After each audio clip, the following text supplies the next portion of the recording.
Hey guys, welcome to the Real Guy Podcast. We're getting excited because it's July 2nd right now. Is that correct? I think so. July 2nd. I got Captain Norm in the house tonight.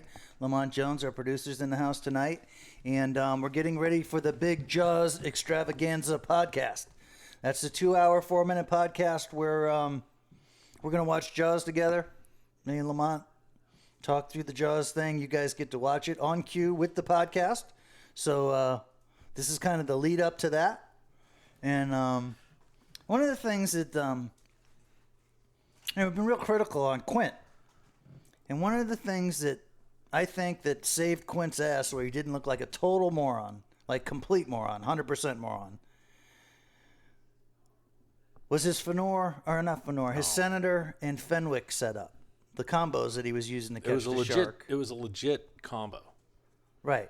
I mean, it was. Like my old man used that combo back in the 70s. I mean, same exact. I got it in the back room. You guys have probably seen it in some of the YouTube videos. My old man had the same thing. Right. That's what you had back then. You get the big black Senator. What's that? They call 9.0, right? It was that one I think was a 12.0. 12.0. Yeah. And then you'd load that son of a bitch up with 130-pound Dacron. Dacron, yeah. We were tuna fishing, so we'd actually have to dye our Dacron to go on the old Senator. Yep. Then in those days, we didn't even have mono-leader to fish bluefin. We used freaking airplane cable. Yeah, I mean, my old man had the same setup. In fact, we lived up there. That's where I'm from originally.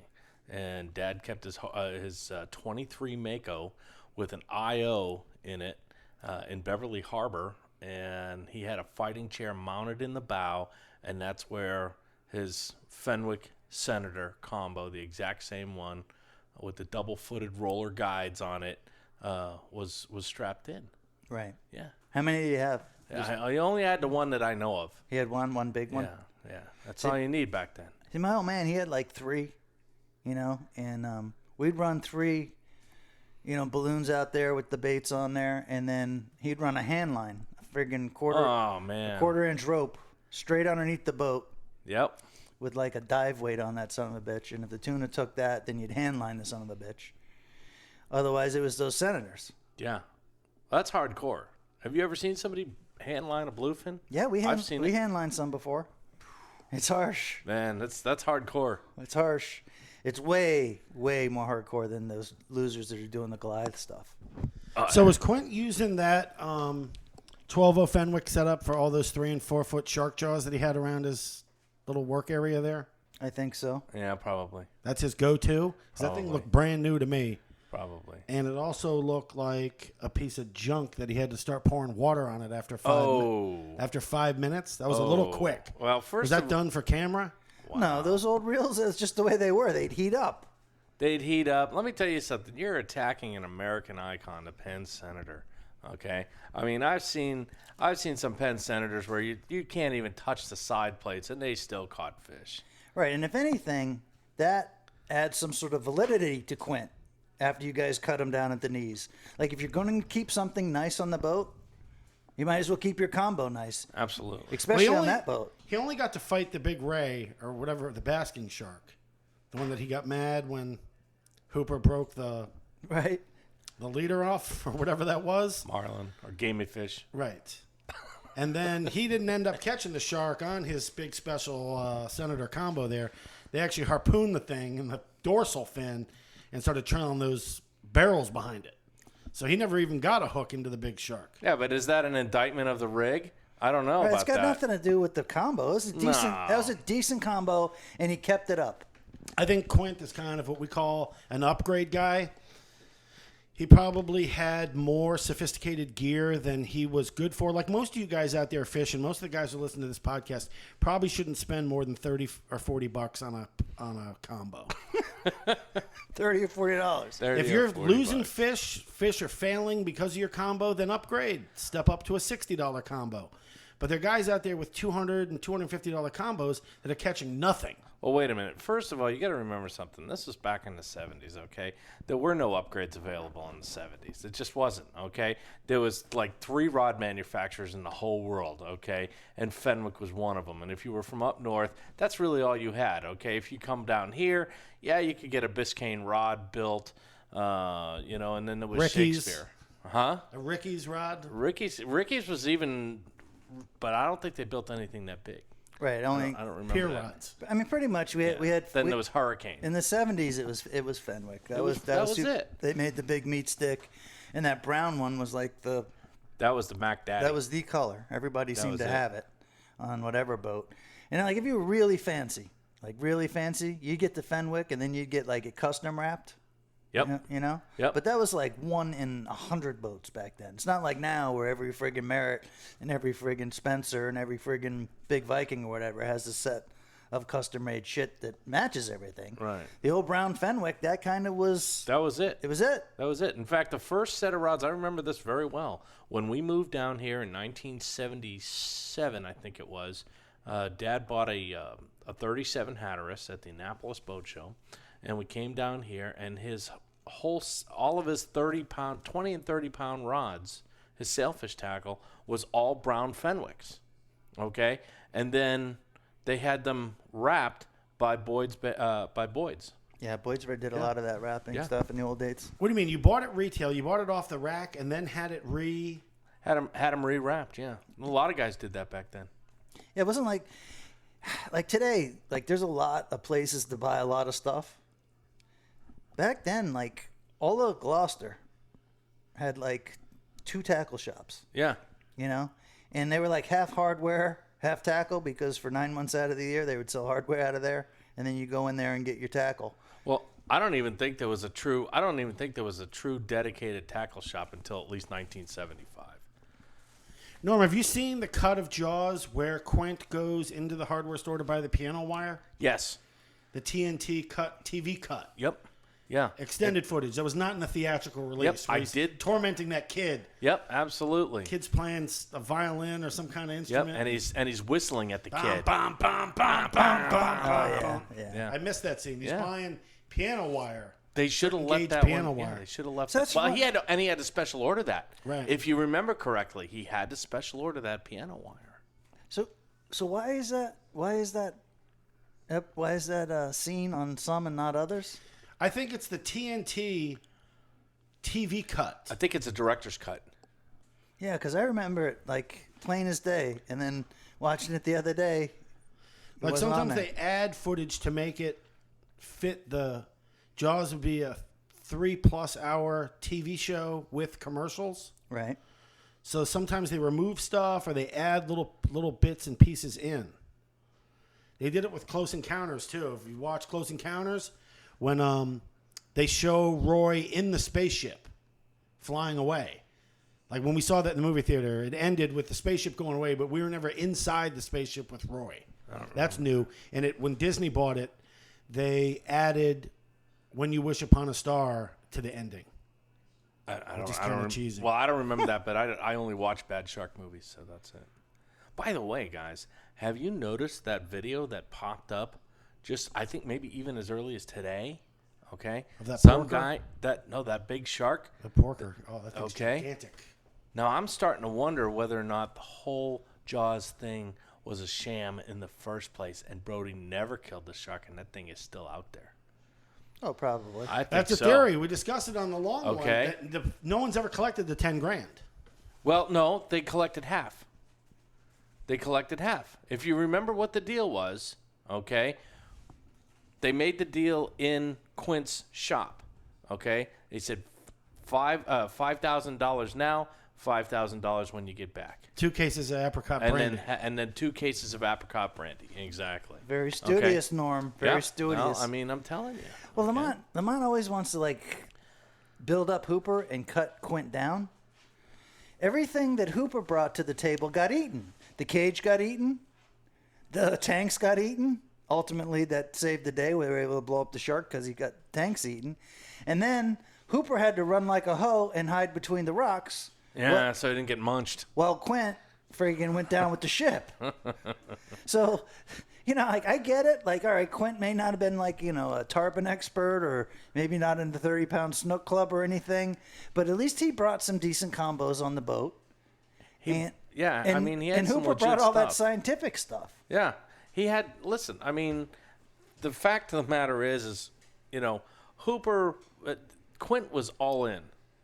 He was just all in, okay, and he didn't care what he had to do, and he had the right gear. He had the wrong boat. The boat was pathetic. The boat was just off the chain bad, okay, but he had everything on board that he needed to get the job done. Okay, did you see how many barrels he had up there? Did you see that gun that he had?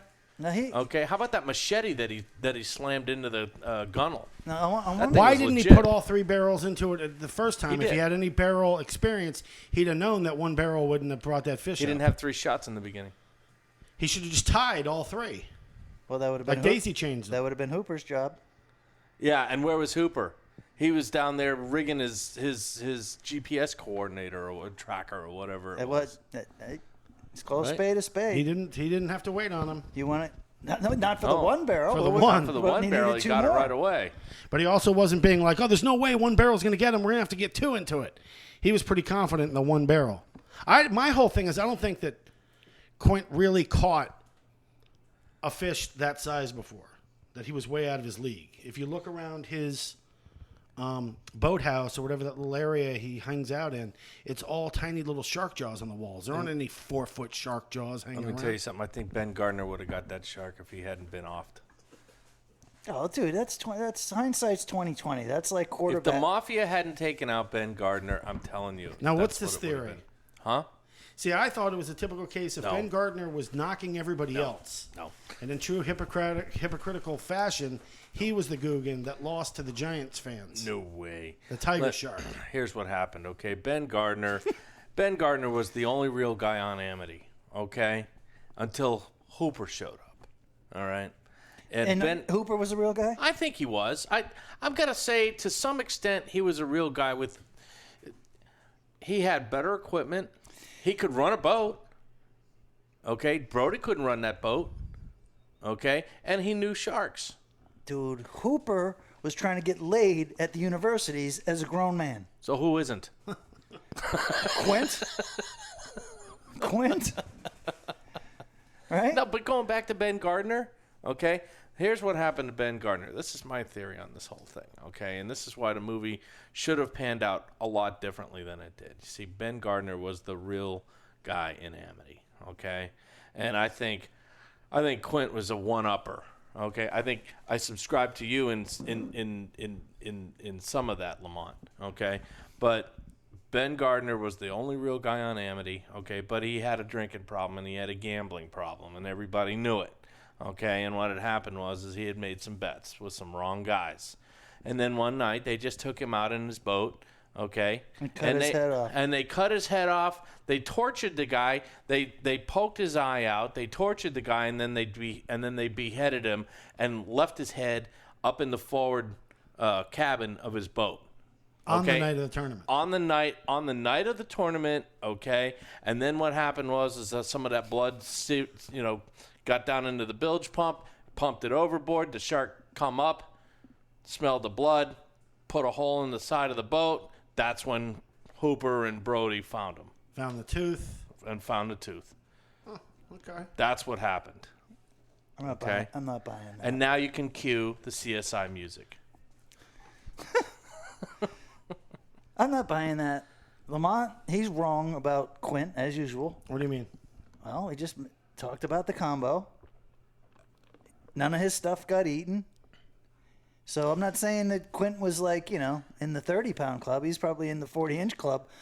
But at least he showed up to the table with a decent combo, and you don't want to give him credit for it. Just because you're like a germ freak and that gross boat grossed you out, and then he's like got the nice combo. It's shining. The guys at the dock are looking at it. He's sporting the piss out of the Dacron. Sporting the piss out of that Dacron. That was definitely Cortland, too. And Lamont won't give him just an inch of credit. Do you think Quint was sponsored by Cortland?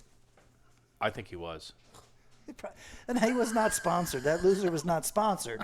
And that's the flipping point. All right, yeah, okay, he's not sponsored. He's got that piece of shit boat. He doesn't. But was he on a guide program maybe and getting like 30% off? No. Possible. No, but he was the first person that you guys ever seen sport the shit out of Dacron. No. You seen guys before Quint? Oh, yeah. Well, no, you know I what? can't even you know remember what? shit Wait a before minute. Quint. Wait a minute. It wasn't Dacron. It was Linen Line.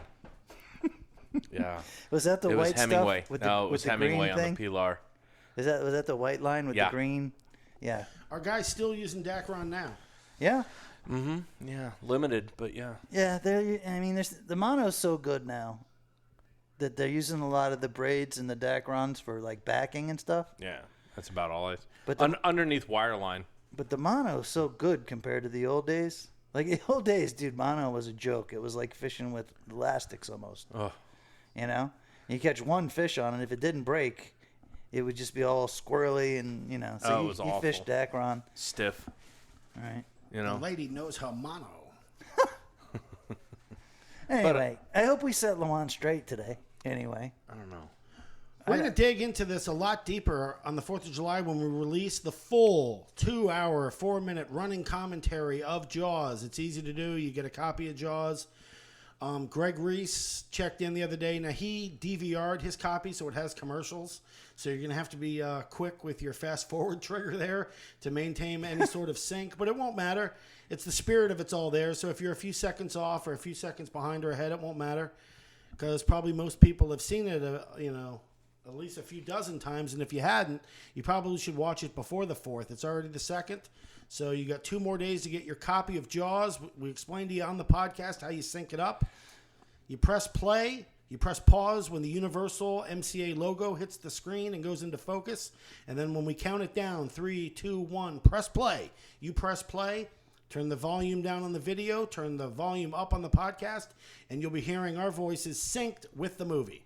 That's advanced podcasting, y'all. That's genius. That's advanced podcasting. Yeah. Something we didn't bring up That's pro grade podcasting. But something we didn't bring up that we really probably should have brought up, or we can still bring up, is we probably ought to show our respects to the Kentner kid. That's Alex gonna be Kentner. that's going to be the next podcast. Yeah. We're dedicating it. We'll do another mini podcast before we release. But wasn't it the big one on yesterday the 4th? when the shark got him? I thought it was I thought it was the 29th. Which day was that? Friday. It was Friday. Yeah. Friday or Saturday? Yeah. See, we totally, Tragic. totally We're going to hit all the totally subjects blew on that. Alex Kentner, whether how waterlogged your fingers are have any bearing on whether you should go back in the ocean or not, and also how old his mother was, and whether that's white privilege when you can get away with slapping the chief of police in front of multiple witnesses and get absolutely nothing done to you. Now, I told you a million times we're not going to get political on this show, Lamont. All right, but we are going to talk about her slapping the chief. All right, we'll talk about that. Thanks for tuning in to Lunkerdog's Real Guys Show. Tune in, iTunes, Spotify, whatever you guys are listening on. Email Jeff@lunkerdog.com. Let me know how you like and everything. Norm, thanks for coming in. We're going to do a fishing philosophies one next with Norm. Lamont Jones, now you know something. Thank you, guys. Thanks, Norm. Finest Kind Fishing. All right. Thanks very much, guys. All right.